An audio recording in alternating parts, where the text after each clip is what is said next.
Sad day, guys. A really, really sad day. Stuart Scott passed away today. May he rest in peace. And he was a wonderful, wonderful man. From everything I've known and learned about him over the years since I heard he was diagnosed with cancer in 2007. Now, I have no pull in the sports world, and the only reason I wanted to make a video, it certainly wasn't to capitalize on this being a trending event. I only wanted to talk about it because I think it makes a difference and it matters to the community beyond the community of those battling cancer, beyond the sports world, but to those suffering in general or dealing with life hardships, mental health disorders, depression, anxiety, suicidal depression. I think we can all learn something from Stuart Scott. Now let me first say that I've adored this man since I was a very little kid. He was like a staple in my childhood. I used to sneak out of my bedroom early in the morning, must have been crack of dawn, whenever SportsCenter first aired, and I don't know if it was rerunning the night before or if it was literally an early morning broadcast, but Stuart Scott was an idol to me. I loved how cool he was. I loved his catchphrases, his confidence just exuding on screen, the way he talked sports. And then when I heard he was diagnosed with cancer, of course, was sad to hear it. You know, I was sad to hear it. I'm sad to hear when anyone has to go through a hardship like that. But I honestly thought that he must have beaten it because I continued to see him over the years. While he looked a bit different, he was a lot thinner. And I know he had gone through a number of surgeries and procedures. The point is, I saw him on TV and I just hoped and assumed he was fine. And I was wrong. I found out today, much to my surprise, and I just because I was unaware of his current circumstance, that he finally succumbed to cancer in the form of his body. His body gave out and he died. And it was very shocking, and it's had me feeling down and sad and reflecting. The reason I wanted to make a video today is because I just think it's important for all of us, whether we are going through something extreme right now, like cancer, or a severe mood disorder, or a very terrible life circumstance, or not, if we're blessed and we're healthy and life is treating us well and we're in good fortune. I think it's really important to look at people like Stuart Scott and remember him fondly and think about how he behaved in the face of peril, how he responded to something so overwhelming and sad and dark and painful and just defeating as cancer. Because I've never had cancer, and so I'm certainly not going to speak for those who have. I've known people that have, and I may very well get it someday, you know. But I do know severe depression.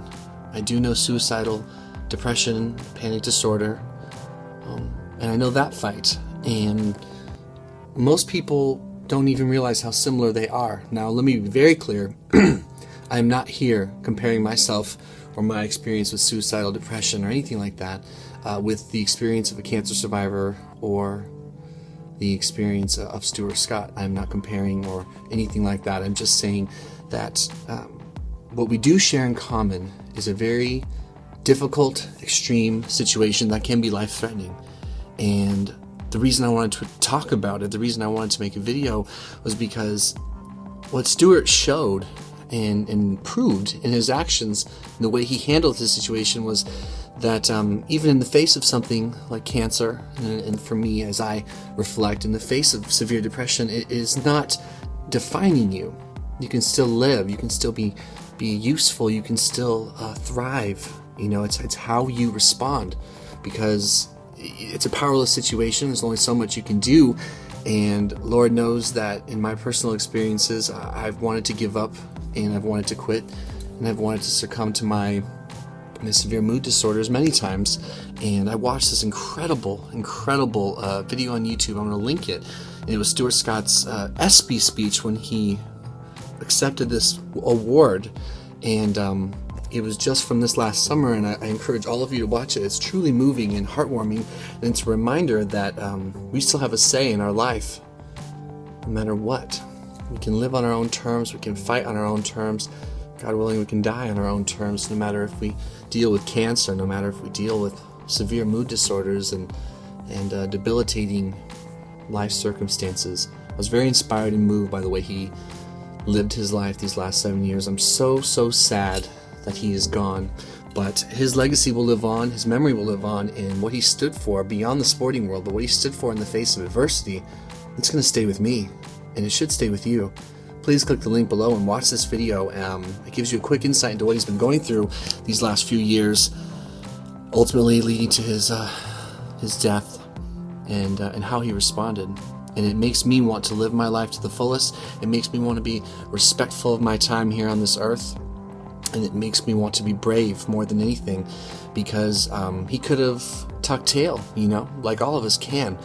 We think we don't have a choice, and at times you feel so powerless and so helpless and so scared and so afraid that you lose your own inner voice. But we all have a choice to an extent on how we respond to tragedy, to life circumstances, be it something as sad as cancer or something as sad as severe depression, mood disorders. And we need to hold on to that choice. We need to remember we have it. We have to stay empowered to still be human and still fight and still care and still matter. And it takes a lot of hard work, a lot of love, a lot of help from others, but we're not dead, you know. And even though his body gave out, he says it in his speech, and I'm not going to quote him because I don't remember it directly, but you don't lose. Cancer doesn't defeat you in death. It's you beat cancer by how you live, what you live for, and what you do on your time here before you go. And I think you could say that for any potentially life-threatening thing. And it was just really empowering. It was really beautiful. It brought me to tears.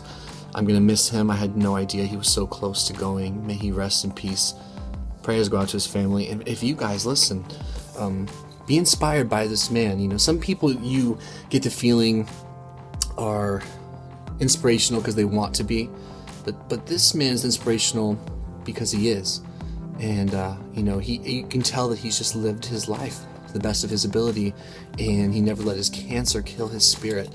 And I think all of us who deal with cancer, deal with severe mood disorders or life circumstances, we can't let these things take our spirit, whether or not they take our body. And thank you, Stuart Scott, for your message of hope, for your fight and what that means for others, to give them hope. And like I said, it doesn't matter if you're going through cancer, if you're going through a mental health crisis. We can all learn from Stuart Scott. I know I have, and I know I will really dwell on his words and think about them. And I hope you guys do too. So again, please click that description below and listen to this incredible acceptance speech along with a little video documenting what he's been going through. And that's all I have to say.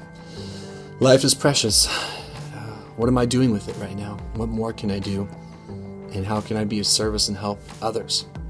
Because, you know, while I could never dream of having a legacy like his, nor is it important to be important for the sake of myself, but what effect can I have on another person's life? That's what it has me sort of thinking, and what can I do to better live mine in a more respectful way of my time here? Because there's just no guarantee of when we're going to go, you know, and it just has me wanting to do more and be more. Thank you for that, Stuart. All right, guys. Thanks for watching the video.